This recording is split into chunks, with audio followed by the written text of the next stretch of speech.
Now, some of those who won elections and relinquished their elective posts to join the executive were kicked out of cabinet today.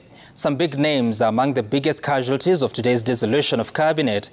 The exits of former Transport Cabinet Secretary Kipchumba Murkomen, former Defence CS Aden Duale, and former Lands CS Alice Wahome may have been particularly hard. Our political affairs reporter Emmanuel Tor explains.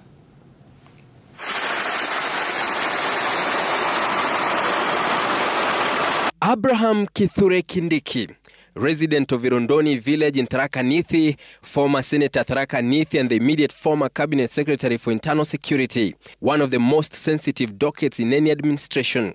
Before the 2022 general polls, President William Ruto convinced the professor of law to drop his gubernatorial ambitions, becoming a CS in waiting after losing the running mate slot to DP Rigathi Gachagua. He was not only a close confidant of President Ruto, but also a personal lawyer when the turbulent waters of the International Criminal Court came. His exit from cabinet comes even as he worked to silence the guns in banditry-prone zones, pushed for modernization of equipment for security agencies, and spearheaded the establishment and operationalization of more administrative units to bring government services closer to the people.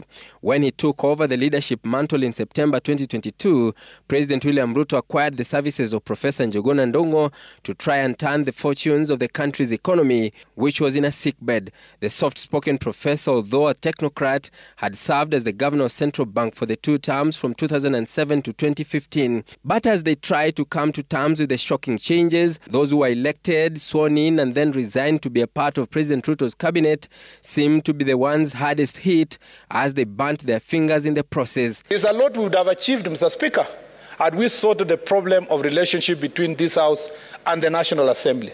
It was their farewell session in Parliament as the then Elgeyo Marakwet Senator Onesimus Kipchumba Murkomen bid farewell to his colleagues in the Senate just days after securing his seat. Murkomen, one of President Ruto's most trusted foot soldiers, was not saved when the hour of reckoning came. A simple village girl growing up is today going to sit in the apex of, a decision-making table. Moments after his moving farewell speech, his nominated Senator Rosalinda Soipan-Tuya was also on the floor thanking members as she crossed over to the executive.